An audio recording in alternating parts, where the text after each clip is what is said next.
exciting. It was a delivery app. Anyway, okay, so I am off centre today because we're going to be putting the covers up here. Anyone else just like not remember the names of books and kind of just go off of covers? Because that's me.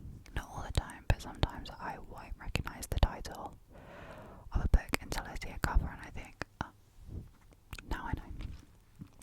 So, let's go ahead and get started. So, the first book we'll be talking about today is A Little Life. I actually can't remember who it's by,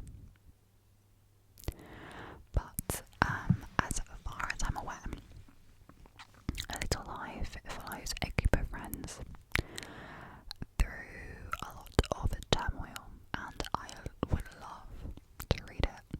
I really would. I love a good sob story, and I know that people watch and cry. I know that people read it and sob, and like I said, I love a good sob story, so there is every bit of me that wants to read it, and I bought it. I had it on my TBR shelf for ages, and I had every intention to read it until the book arrived. And I saw the size of the book. Are you joking? I can't even remember how many pages it was now. But it was way too many for me. I know that for sure. I think it was honestly, no, I can't even guess because I'll end up sounding stupid and it won't be as large as I was expecting. But to me, it looked like a 900-page book. And I was like, I can't do that. I really can't. Especially if something that's very sad and heartbreaking. I love a good cry. I think we all need a good cry every once in a while, and if it takes a sad book to get us to cry, then I think that's amazing. But yeah, no, something that is that long, I can't. I really can't. I would love someone to I'd love a movie, to be honest. I would love A Little Life to be turned into a movie or a series, like a limited series. That would be good. I feel like it probably is already in the works. Maybe. I know that it was made into a play, and I'm so annoyed. I mean, in my defense, this all happened before I started properly reading, but yeah, I know that it was made into a play, and I actually don't know where this play was. Was it Broadway, West End? I don't know, but I do know that it was televised. It was shown in quite a few cinemas, like internationally, and I know that it was shown in the UK, and I didn't go and see it. I don't think I even would have had any idea what I was seeing at the time. I had no idea about the book, so I can't blame myself too much, but I have since illegally tried to find a recording of that, and I can't. So if anyone knows where I can find that, please let me know, because I would love to see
like carnival game is everything you see is a lie. Is that it?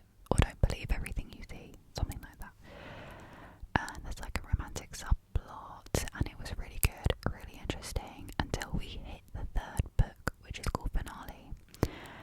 And there were just so many characters in it. I mean, it was good in terms of like Stephanie Garber really built out this world, and it was, yeah, this world was very well built out. The magic system was well built out, but there were so many characters, and I just felt like everything kind of got spat out at once, and I felt like I didn't really sign up for a complicated plot when I read the first book. And then, yeah, by the third book I was like very overwhelmed.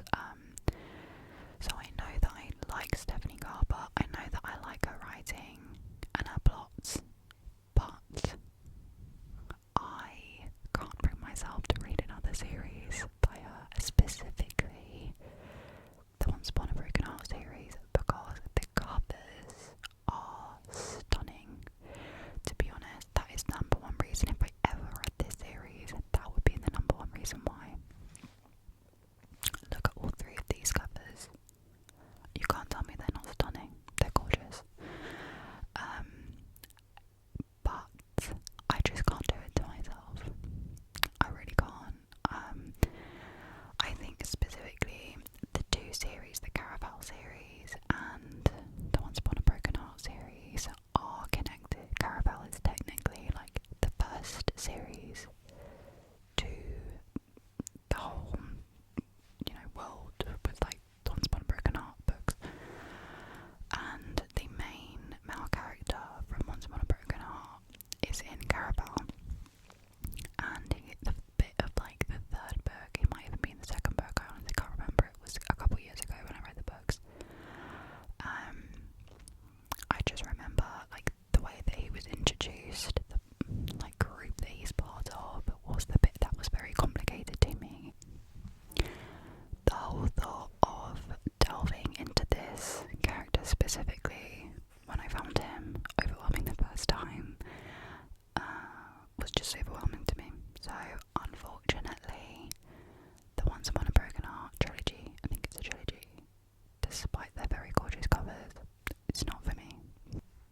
Okay, next book that I won't read is Book Lovers by Emily Henry, and I feel like that's definitely an unpopular opinion. If you saw my last video talking about my favourite books of 2025, you'll know that I actually put A Great Big Beautiful Life by Emily Henry in that category. I thought it was great, but I said at the time that it was an unpopular opinion because people who like Emily Henry's books, that has been quite known to be their least favourite book of hers, but it was my absolute favourite. And I've read Funny Story, Beach Read, there is another one that I've read and I can't remember, and another one, as well as A Great Big Beautiful Life by Emily Henry, and I just couldn't get behind the other three. I really couldn't, for various reasons. The one that I think was the most promising was Beach Read, but I mean, from the get-go, that was never going to get a good review from me because I wanted a rom-com, and that's what I signed up for. It literally said on the cover of the book, a rom-com waiting to happen. I was expecting a rom-com, but it's not a rom-com. If you know Emily Henry's writing, which I didn't at the time, but you know that her writing is always quite deep, and you do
books, which I can appreciate that people say, is that she writes a good, fast-paced thriller, which I agree with to a certain extent, but I also think she writes a lot of thrillers in a very short span of time. She's very much quantity, not quality.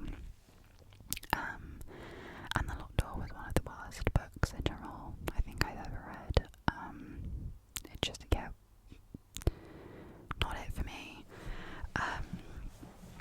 And because of that, I just know that her books aren't up to the quality that I'm looking for, unfortunately. So, I mean, like with all of these books, never say never, but she is not on my TBR list at all. Next are a couple of books that I so wish I could read.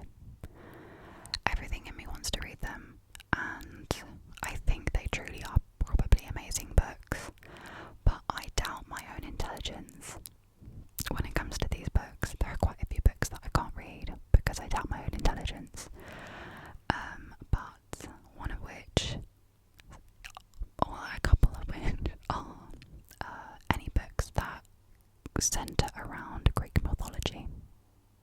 I really wish I thought I could understand Greek mythology, but I just don't think I do. I know nothing about Greek mythology. The extent of my knowledge is literally the Percy Jackson movies, and really it's only the first one. Were there even multiple? I think there were, but mainly the first one. I don't know anything about Greek mythology, and I just don't think it would go down very well for my brain. So I wish that I could read Circe, is how you say it, and The Song of Achilles. I think they are probably, I wouldn't know, but I think they're probably phenomenal books, but I just don't think my brain has the power to read it, or I just think it would just take me a while to actually appreciate the books. Does that make sense? I think I sometimes like just a basic, easy read, and I don't know if I'm ever going to have the ability to really concentrate on them the way that they should be. Next is The Six of Crows duology, I think, by Lee Bardugo. I have heard great things about Lee Bardugo, and I bought The Six of Crows duology. I started Six of Crows, and I listened to the audiobook, and I don't know, I just couldn't get into the audiobook, so I kept the physical books, and I just thought I'll get to them at another point. And then I watched Shadow and Bone. Is that what the series is called? There's a Netflix series based on I think it is Shadow and Bone book series, which I think is set in the same universe, and the world wasn't right for me. It's just not my kind of fantasy read, and I know that Shadow and Bone isn't the same as Six of Crows, but it just put me off starting the series. It really did. I know it's only a duology, so I could have done it, but I just think there are so many fantasy books out there that I want to read. I had to give it a miss, unfortunately. And talking about series that I'm not convinced I could read, the next one on my list is the Shatter Me series. I actually can't remember the author's name. I know that these books are set in a dystopian society, and that really intrigues me, but there's about like 10 books in this series, and I've heard such mixed reviews on it that I just don't think I can commit to potentially going through 10 books if I don't enjoy it, and I just don't like the idea of having a series. I mean, yeah, I don't know. I think I've only kind of done that once, and that was with Feybound, which is this book here. And I couldn't get into it. I could appreciate it, but it just wasn't for me. And yeah, so I wish that I had like good expectations for Shatter Me, but